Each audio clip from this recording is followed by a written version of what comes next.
ٹھیک تو اس بچے کی جو عمر ہے اگر یہی وقت یہ قرآن سیکھنے میں لگا لے تو اللہ کی جو برکتیں اور رحمتیں آئیں گی اس کا کیا کہنے ہیں. انشاءاللہ. اور بیٹا جان تھوڑی سی ہمت جمع رکھیں, تھوڑا سا پیشنس رکھیں. Paigham television we are on it, ہم اس پہ کام کر رہے ہیں. ہماری مینجمنٹ, ہماری ٹیم, ہم بڑی تندہی سے اس پہ کام کر رہے ہیں. ہمارے اینیمیشنز آنے والے ہیں جو دین کی رہنمائی دیں گے ہماری نئی نسل کو, ہمارے ینگ بچوں کو, نئی پود کو دین کے حوالے سے سکھائیں گے. وہ چیزیں جو کرنے کی ہیں وہ ہم بڑے خوبصورت پیرائے میں بتائیں گے, وہ ضرور دیکھیے گا آپ. اس میں کم از کم سیکھنے کو تو کچھ ملے گا. اس وقت تک کیا کریں؟ ہاں جی, قرآن سیکھیں, جی قرآن حفظ کرنا شروع کر دیں. اور اگر چھٹیاں ہیں پڑھنے کے بعد تھک جاتے ہیں جی, تو عصر کے بعد جب موسم تھوڑا ٹھنڈا ہو جائے تو گراؤنڈ میں جا کر کھیلیں. اس کا کیا فائدہ ہوگا؟ جسم مضبوط ہوگا, صحت بحال ہوگی, تو جتنے بھی کام کرنے والے ہیں وہ بہتر طریقے سے کر پائیں گے. جی تو یہ جو گھر میں بیٹھ کر بیڈ پر لیٹ کر آپ کھیل رہے ہیں نا گیمیں, تو یہ تو آپ کو بیمار بنا رہی ہیں, ذہن بھی کمزور کر رہی ہیں, جسم بھی کمزور کر رہی ہیں. تو اس کی نسبت آپ باہر نکلیں, پارک میں جائیں, کھیلیں کودیں, بھاگیں. تو یہ عمر ہے آپ کو جسم بن جائے گا, مضبوط ہو جائے گا, ہیلدی رہیں گے, آپ فٹ رہیں گے, فٹ رہیں گے, عقل مضبوط ہو جائے گی. تو اس کے بعد آپ اپنی زندگی کی تمام معاملات بہتر طریقے پر چلا سکو گے. ٹھیک ہے. الطاف صاحب دوبارہ آئیں. جزاک اللہ. نوید صاحب جی موسٹ ویلکم, موسٹ ویلکم. آپ ہمیں لکھتے ہیں تو ہم اسی لیے تو یہاں موجود ہیں کہ آپ کی بات ہم نے کرنی ہے. اور کہتے ہیں ہماری طرف سے پورے پاکستان کو السلام علیکم کہہ دیں جی. یہ جی الطاف صاحب نے انڈیا سے کہا ہے جی, انڈیا سے نہیں بلکہ جو آکوپائڈ کشمیر ہے وہاں سے کہہ رہے ہیں جی پورے پاکستان کو السلام علیکم. وعلیکم وعلیکم السلام. اچھا سر, آگے ہمارے ایک بھائی نے ہمیں ایک کویسچن بھیجا, وہ کہہ رہے ہیں کائنڈلی میرا نام نہ لیجیے گا, مجھے پوچھنا یہ تھا کہ یہ شیشہ یا ویپ اسلام میں حرام ہے کیا؟ کائنڈلی اس کا آنسر کیا ہے؟ ویسے تو جواب اسی میں ہی ہے جو آپ نے کویسچن کیا. ہاں جی, آپ نے ڈرتے ڈرتے جو پوچھا ہے نا, ہاں جی وہ آپ کا اندر کا ڈر اور خوف بتا رہا ہے کہ یہ غلط ہے. جی.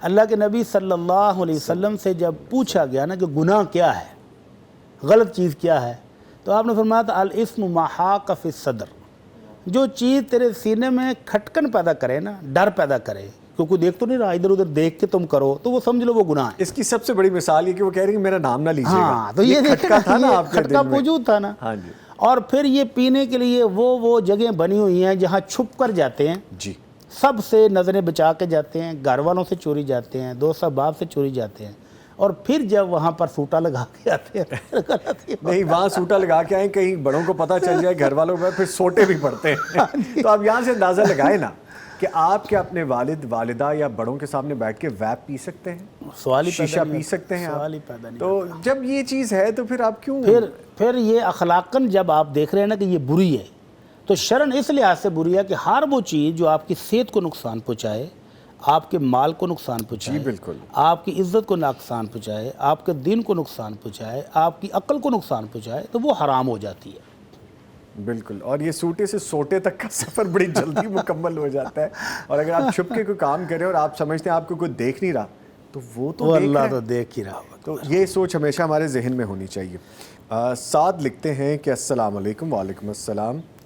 اچھا جی, اشفاق صاحب نے کہا آپ بھول گئے, بریک لینی تھی, آپ سوال کی طرف بڑھ گئے. تو ٹھیک ہے جی, ایک چھوٹا سا بریک لے رہے ہیں, اس کے بعد دوبارہ حاضر ہو رہے ہیں, ہمارے ساتھ رہیے. لبیک اللہم لبیک, حرم کی مقدس فضاؤں میں گم ہوں میں, جنت کی ٹھنڈی ہواؤں میں گم ہوں, حرم کی مقدس فضاؤں میں گم ہوں میں, جنت کی ٹھنڈی ہوا